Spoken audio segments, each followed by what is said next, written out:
भारत के दो पड़ोसी देशों के बीच तनाव चरम पर है। लड़ाई की स्थिति बन रही है जैसे एक देश में इन दो में से हालत इतने खराब हो गए हैं कि बात सरकार बदलने तक जा रही है। सबसे रोचक बात यह है कि इस लड़ाई के केंद्र में एक मंदिर है। इस मंदिर का नाम आपने हो सकता है न्यूज़ साइकिल में इन दिनों सुना हो, प्रिय विहार टेम्पल। अब तक आप समझ गए होंगे कि हम थाईलैंड और कंबोडिया की बात कर रहे हैं। पिछले महीनों दोनों देशों की सेना बॉर्डर के पास भिड़ गई। इस भिड़ंत में एक कंबोडियाई सैनिक की जान भी चली गई। इससे दोनों देशों के बीच तनाव और बढ़ गया। बॉर्डर सीज कर दी गई। राजदूत के दर्शक जानते ही हैं कि कंबोडिया और थाईलैंड दोनों ही छोटी अर्थव्यवस्था वाले देश हैं। बहुत सी ज़रूरतों के लिए एक दूसरे पर निर्भर रहते हैं। अब झगड़े की वजह से बॉर्डर बंद हो गई है तो अर्थव्यवस्था पर इसका असर दिखने लगा है, स्पेशली बॉर्डर कम्युनिटीज़ में। इसी बात को ध्यान में रखते हुए थाईलैंड की प्रधानमंत्री पेंटोंगटान शिनवात्रा ने कंबोडिया के पूर्व प्रधानमंत्री हुन सेन को फ़ोन मिलाया। हुन सेन लगभग 38 साल कंबोडिया के प्रधानमंत्री रहे हैं। इस समय इनके बेटे ही प्राइम मिनिस्टर हैं, पर असल ताकत हुन सेन के हाथ में मानी जाती है। थाईलैंड के प्रधानमंत्री पेंटोंगटान शिनवात्रा के पिता भी हुन सेन के अच्छे दोस्त थे और दोनों परिवारों का कंबोडिया और थाईलैंड की राजनीति पर गहरा प्रभाव है। दोनों देशों के ये रूलिंग एलिट्स हैं, इसलिए पीएम पेंटोंगटान ने सीधे हुन सेन से ही बात की होगी। फोन पर हुई ये बात 17 मिनट तक चली, लेकिन इसमें से लगभग 9 मिनट की जो कॉल रिकॉर्डिंग थी लीक हो गई या कर दी गई, जिसकी वजह से पेंटोंगटान की कुर्सी खतरे में है। मीडिया रिपोर्ट्स के मुताबिक फोन कॉल पर पेंटोंगटान हुन सेन को अंकल कहकर संबोधित कर रही हैं और थाईलैंड की सेना के एक लेफ्टिनेंट जनरल की बुराई कर रही हैं। एक ऐसे देश के फौजी की बुराई जहां पे सेना के पास सत्ता की असल चाबी है। उन्होंने फ़ोन पर फिर ये भी कह दिया कि फलाने जनरल बस कूल बनने के लिए ऐसे बयान देते हैं, आपको जो बात करनी है मुझसे सीधे कर लीजिए। जब ये कॉल रिकॉर्ड थाईलैंड में वायरल हुई तो पेंटोंगटान के खिलाफ प्रदर्शन हुए, उनसे इस्तीफे की मांग होने लगी। बात इतनी बढ़ गई कि उनके गठबंधन से एक बड़ी पार्टी साथ छोड़कर चली गई, जिससे उनकी सरकार का जो बहुमत है वो कमज़ोर हो गया है। जानकार कहते हैं कि आने वाले दिनों में पेंटोंगटान की सरकार का या तो तख्ता पलट कर देगी फौज, या सत्ताधारी गठबंधन टूट जाएगा और सरकार गिर जाएगी। तो आज के शो में हम जानेंगे कि कंबोडिया और थाईलैंड के बीच विवाद की जड़ क्या है, लीक कॉल रिकॉर्डिंग में ऐसा क्या था कि थाईलैंड के पीएम की कुर्सी ही खतरे में आ गई, और जानेंगे कि इस विवाद का अंत कैसे हो सकता है। नमस्कार, स्वीकार कीजिए निखिल का। आप खबरगांव का डेली इंटरनेशनल बुलेटिन राजदूत देख रहे हैं।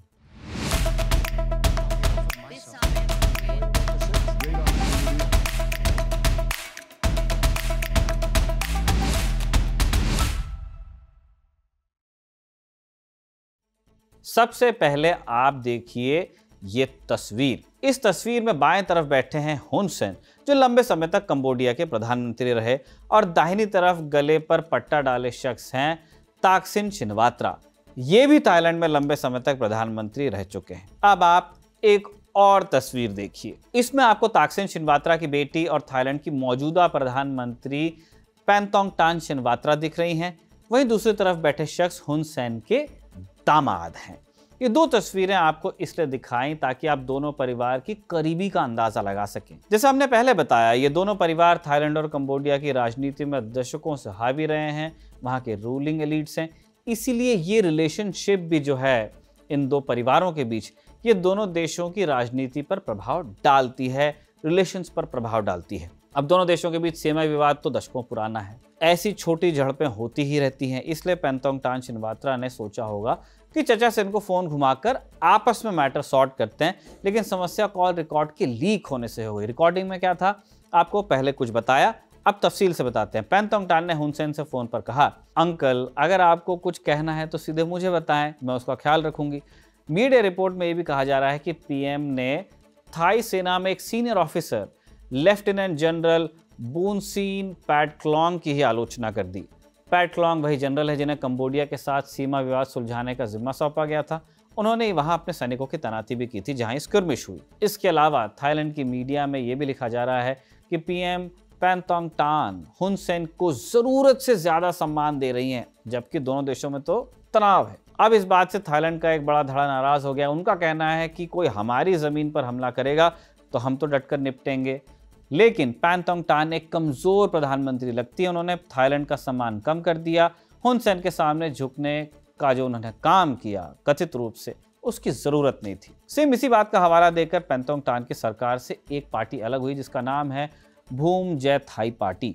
इस पार्टी के जाने के बाद पेंटोंग टान के गठबंधन में कुल 253 सीटें बची हैं और संसद में कुल सीटें हैं 750। अब आप मैथ समझ लीजिए। थाईलैंड में प्रधानमंत्री का चुनाव संसद के दोनों सदनों के संयुक्त वोट से होता है। थाईलैंड के संसद में 2 सदन है, हाउस ऑफ रिप्रेजेंटेटिव्स यानी निचला सदन जैसे अपने यहाँ लोकसभा है, और वहाँ सेनेट है, ऊपरी सदन है जैसे अपने यहाँ राज्यसभा है।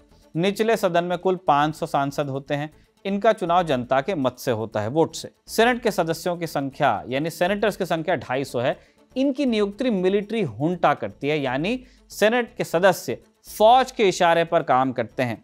प्रधानमंत्री बनने के लिए संसद के 376 सदस्यों का वोट चाहिए। इनमें से अकेले फौज के पास 250 वोट हैं। बाकी मिलिट्री लीडर्स ने भी पार्टियां बना के रखी हैं, तो उनके भी फॉर्मल इनफॉर्मल संबंध फौज से हैं। अब इसी गठजोड़ से पेंटोंग टान ने सरकार बनाई थी, हाइब्रिड मॉडल। उन्होंने 10 पार्टियों का गठबंधन बनाया, सेना ने भी उन्हें समर्थन दिया, लेकिन अब उनके लीक्ड ऑडियो की वजह से समर्थन जा भी रहा है, क्योंकि फौज को लगता है कि ये सिर्फ एक जनरल की नहीं, पूरे फौज की बदनामी है। जानकार पेंटोंग टान के सामने 2 बड़ी चुनौतियां बताते हैं। नंबर 1, उनकी रेटिंग्स लगातार गिर रही हैं। जनता भी ऑडियो से नाराज है। हो सकता है कि उनके गठबंधन में जो और पार्टियां हैं वो भी अलग होने के बारे में सोचे, सरकार चली जाए। दूसरी चुनौती क्या है कि उन्होंने सेना के एक जनरल की आलोचना दूसरे देश के सामने कर दी, इसलिए हो सकता है कि फौजी तख्ता पलट कर दे।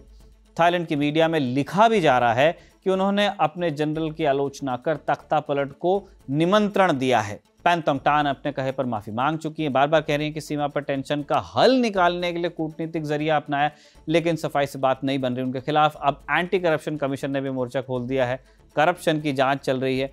उनका केस अदालत की तरफ जाता दिख रहा है और अदालतें भी वहां की बड़ी क्रिएटिव हैं। नैतिकता का पालन न करने पर भी लोगों को पद से हटा देती हैं और वहां की अदालतें मोनार्की के कंट्रोल में है, यानी राजा के अंडर। आप जानते हैं कि थाईलैंड में कॉन्स्टिट्यूशनल मोनार्की है, यानी संवैधानिक राजशाही। वहाँ की अदालतें शाही परिवार के इशारे पर चलती हैं, वो जैसा चाहे वैसा होता है, और इसका एक उदाहरण खुद पेंटोंग टान के पिता भी हैं। 2006 में ताकसिन शिनवात्रा प्रधानमंत्री थे। एक समय वो थाई पुलिस में थे, फिर उन्होंने टेलीकॉम इंडस्ट्री में हाथ आजमाया, सफल हुए, अरबों खरबों की संपत्ति बनाई, फिर पॉलिटिक्स में आ गए। 2001 के चुनाव में जीतकर पीएम बने। कुछ समय तक तो उन्होंने राजा के साथ दोस्ती बनाकर रखी और फिर उन्होंने हिंट देना चालू की कि राजशाही को रखने की जरूरत क्या है, प्राइम मिनिस्टर तो मैं हूं। इससे लेकर विपक्षी पार्टियां उनके खिलाफ हो गईं। इन पार्टियों ने 2006 के आम चुनाव का बॉयकॉट किया। शिनवात्रा के पास पर्याप्त बहुमत था, फिर भी उन्हें सरकार बनाने नहीं दी गई। राजा के आदेश पर मामला कोर्ट में गया और कोर्ट ने चुनाव को ही अवैध घोषित कर दिया। कालांतर में शिनवात्रा परिवार से जुड़ी 2 और पार्टियों पर बैन लगाया गया और शिनवात्रा खुद निर्वासन में गए। उनकी बेटी ने जैसे तैसे कॉम्प्रोमाइज करके सरकार बनाई थी, लेकिन अब उस पर भी खतरा मंडराने लगा है। आप सोचिए, इस पूरे कॉम्प्लिकेटेड सिनेरियो में, इस फचड़े में तड़का लगा हुआ है थाईलैंड और कंबोडिया के बीच जो पहले से सीमा विवाद चला आ रहा है। उससे हुआ यह था कि 19वीं सदी में फ्रांस ने कंबोडिया पर कब्जा किया, जो आज मॉडर्न कंबोडिया है। वहां पे आगे जाकर थाईलैंड के कुछ इलाकों को भी कंबोडिया में मिलाया। इसके बाद 1907 में फ्रांस और थाईलैंड के बीच एक समझौता हुआ। इससे फ्रैंको सियामीज ट्रीटी कहा जाता है। इस ट्रीटी के जरिए थाईलैंड और कंबोडिया की सीमा तय हुई। 817 किलोमीटर लंबी बॉर्डर से दोनों देशों को बांटा गया और यही समझौता आगे चलकर दोनों देशों के बीच सीमा विवाद की जड़ बना। दरअसल फ्रांस ने दोनों देशों का एक नक्शा बनाया था। इस नक्शे में प्रीह विहार टेम्पल के इलाके को कंबोडिया को दिया गया, जबकि थाईलैंड ये कहता रहा कि इलाका उसकी सीमा में आना चाहिए। 1953 में कंबोडिया फ्रांस से आज़ाद हुआ और जब कंबोडिया आज़ाद हुआ उसी दौरान थाई सेना ने टेम्पल पर कब्जा कर लिया। नक्शे के मुताबिक कंबोडिया टेम्पल के इलाके को अपना मानता था, इसलिए वो शांत नहीं बैठा। वो मुद्दे को आईसीजे यानी इंटरनेशनल कोर्ट ऑफ जस्टिस लेकर गया। 1962 में आईसीजे ने फैसला दिया कि टेम्पल कंबोडिया की जमीन पर है। आईसीजे ने कहा कि थाईलैंड ने बिना विरोध किए इस नक्शे को कई सालों तक स्वीकार किया है, तो आप कैसे पलट सकते हैं। कोर्ट ने स्थायी सेना को हटने का हुक्म दिया और जो भी सामान वो टेम्पल से लेके गए थे उसे भी लौटाने का हुक्म दिया कंबोडिया को। कंबोडिया को उस टेम्पल का हक मिल गया था, लेकिन थाईलैंड के लिए टेम्पल के चारों ओर की जमीन अभी भी विवादित है। कुछ सालों तक दोनों देशों के बीच हालात सामान्य रहे, फिर आया 2008। इस साल इस टेम्पल को यूनेस्को वर्ल्ड हेरिटेज साइट बनाया गया, जैसा अपने यहाँ ताजमहल है, बाकी चीजें। थाईलैंड को बर्दाश्त नहीं हुआ और थाई फौज टेम्पल के आसपास तैनात हो गई। दोनों देशों के सैनिकों के बीच गोलीबारी हुई। और इस गोलीबारी में 28 जानें गई। 2011 में फिर दोनों देशों के बीच सैन्य संघर्ष देखने को मिला। इसके बाद फिर से कंबोडिया आईसीजे जाता है। आईसीजे फिर से फैसला कंबोडिया के पक्ष में सुनाता है, पर मंदिर के आसपास के इलाके पर कोई फैसला हो नहीं पाता है या थाईलैंड उसको मानता नहीं। थाईलैंड ने कहा कि वो आईसीजे के फैसलों को नहीं मानता, इसलिए समय समय पर थाईलैंड इस टेंपल पर हक जमा ही देता है। इसी सीमाई इलाके को लेकर 28 मई को दोनों देशों के बीच झड़प हुई थी, जिसे सुलझाने के लिए थाईलैंड के पीएम ने हुन सेन से बात की थी और अब ये विवाद पैदा हो गया है लीक होने के बाद, जो कॉल रिकॉर्डिंग बाहर आई है। इस मामले से जुड़ा जो भी अपडेट होगा वो आपको राजदूत के आने वाले एपिसोड्स में मिलता रहेगा। जाते जाते आप एक बोनस अपडेट लेके जाए। आपने सार्क का नाम सुना होगा, south Asian association for regional cooperation. नाम में बहुत सारा कोऑपरेशन है लेकिन असल में हो नहीं पा रहा है। 1985 में संगठन बना था। भूमिका अहम थी भारत की। साउथ एशिया के कुछ बड़े देश शामिल थे, अफगानिस्तान, बांग्लादेश, भूटान, भारत, मालदीव, नेपाल, पाकिस्तान और श्रीलंका। पाकिस्तानी एक बार एक्सप्रेस ट्रिब्यून की रिपोर्ट के मुताबिक पाकिस्तान चीन और बांग्लादेश के साथ मिलकर एक नया संगठन बनाने पर विचार कर रहा है जो सार्क को काउंटर करता हो।